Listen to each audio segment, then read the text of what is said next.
Welcome back to Father and Son Fix. In this episode, we're going to show you how to repair a broken deck board and make a seamless repair just like this.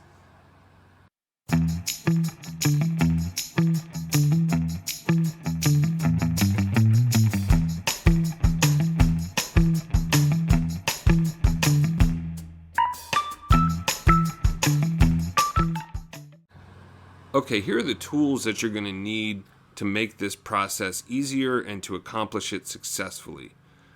You're going to have some pry bars, a hammer, a saw, you're going to want a pencil for marking, some chisels, a knee pad to save your knees, an L or T square, and of course safety protection. Now, this is where the board is kind of just coming apart and we're going to want to replace it before someone gets a splinter.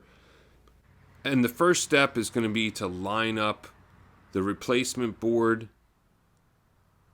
So we're lining it up and we're finding out where our best place to cut is, and you're going to look for a place where there's a support underneath.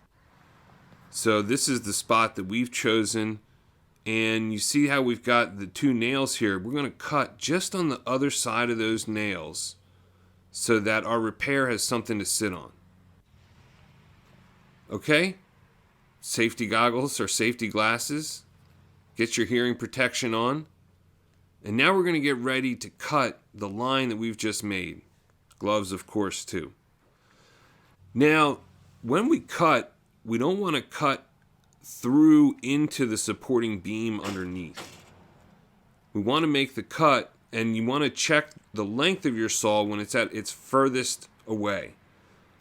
We're using a jigsaw here. You know, you could use a cutoff wheel or something else, but we like the jigsaw because we can line it up so it goes just the right amount and goes edge to edge without making sort of like an area that we really need to chisel out a lot at either side. We can go edge to edge on the board without damaging the boards on either side. And to do that, we're just going to hold that one piece of wood down as we cut our line, just like that. Well, unfortunately, as we cut it, this splintered off, and so we're going to have to move our repair down to the next joint there, the next place where it ties in. This is what happens. It can't always go perfect, and so here we go again. And what we're going to do now is this time we're going to line it up and check on both sides because we're not going to the very edge of the deck. So we're back to make another cut now, holding this piece in place. And that is where the new cut is going to be.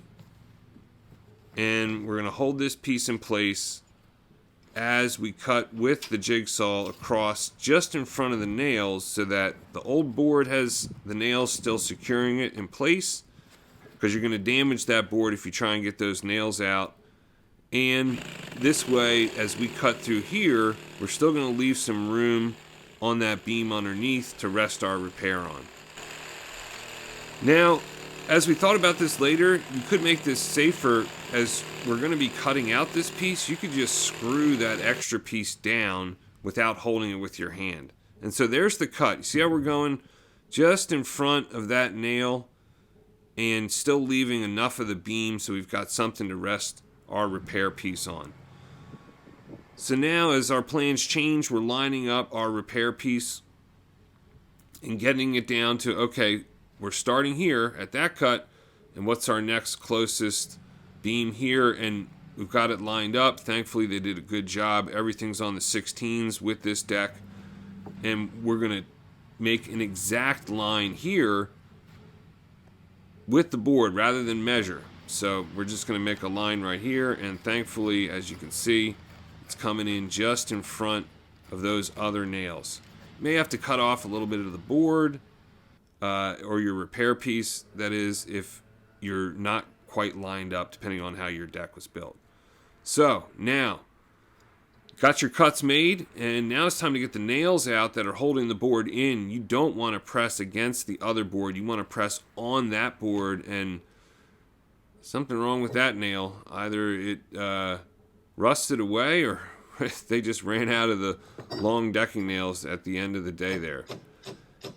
To get in underneath those, you can use your pry bar and hammer in there Again, hammering from the broken piece that you're going to be taking out so that you don't damage any of the other deck boards. And those other deck boards aren't looking too pretty either, but for this year, we're just going to go with taking out this piece that's, could cause a splinter or grab somebody's foot as they're walking across the deck. With your cuts made, and in this case we've got 3 cuts, but you may just have 1 or 2. Get your pry bar in there and you can start pulling out that piece of wood. If you have any resistance, you can hammer down on your pry bar to break off any additional pieces, or at this point you can get the chisels out. We'll show you how to use the chisels in a little bit as well. And you're just going to pry that up, and by the way, watch out. Sometimes there are some hidden nails that you don't see. And we'll get to that in a moment as well. Just get a good grip on it and just rip it right out of there. And you can see there's a little bit of wood left there. Rather have a little bit of wood left than cut too deep into either side or damage the boards on either side. Now we're just cleaning off those beams so that everything will sit nicely when we're done. Here's the larger broken piece that we're taking out now. And this one we're struggling with a little bit, and you'll see why in a moment as we get this out of here. And just get enough leverage once all the nails are out, and there you go, hidden nail.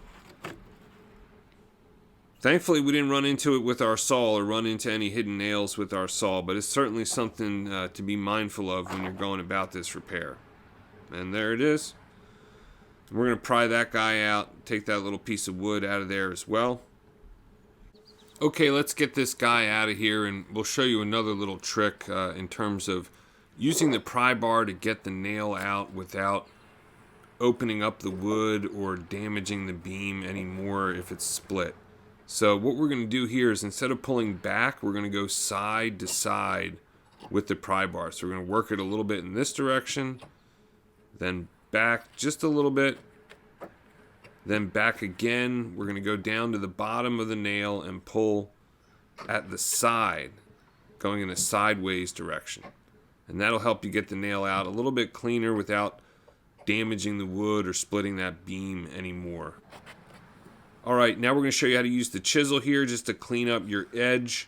And this is good. We prefer to have just a little bit left on this edge. That means the saw didn't go all the way through and hit the beam. Sorry, we're blocking the camera a little bit here, and that's what we want.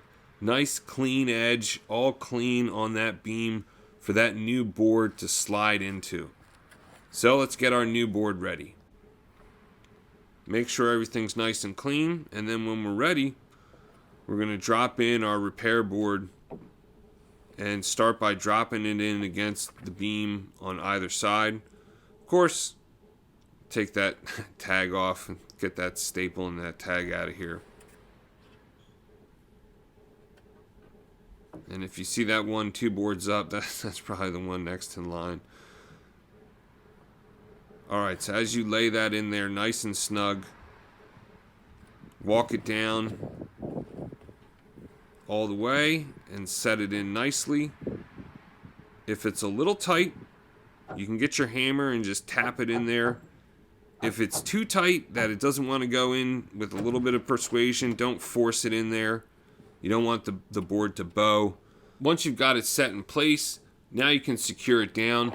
We love these Spax made in USA fasteners, and you want to get a long enough fastener, unlike that one nail that we took out, that's going to go all the way into the beam and secure it just like that. 3 inch, 2.5, 3 inch is probably what you're looking at. Spax comes with this bit, and it's this hex bit. By the way, the bit is in the box when you buy them, so you don't need to buy a separate bit. And we're just going to get started out here, kind of like tightening lug nuts on a wheel. You want to do a little bit of a star formation so that the board goes down nice and even. You can also start from one end and work to the other. When you set your board down, depending upon how it is, if it's got a little bit of curve one way or the other, you can work with that too. Here's a trick. If you get stuck or you don't hit the beam and that screw is stuck, use your hammer to apply some upward pressure, and that'll give it the tension that it needs to pull back out of there. Then you can come back in at a little bit more of an angle and get it to bite into the beam on the other side there. Just like that. And don't over torque it. You just want those screws to come flush with the wood. You don't want to drill any holes down into it. And there we go, just finishing up on the other side here. Nice seamless repair. Using pressure treated wood, of course, on the deck here, and you're going to want to let that dry up for a few weeks before you stain it. It won't take stain until it's sort of cured in the sun for a little bit. And here's the repair. We hope this helped you make a repair on your deck. Thanks for watching. We hope you have a great day.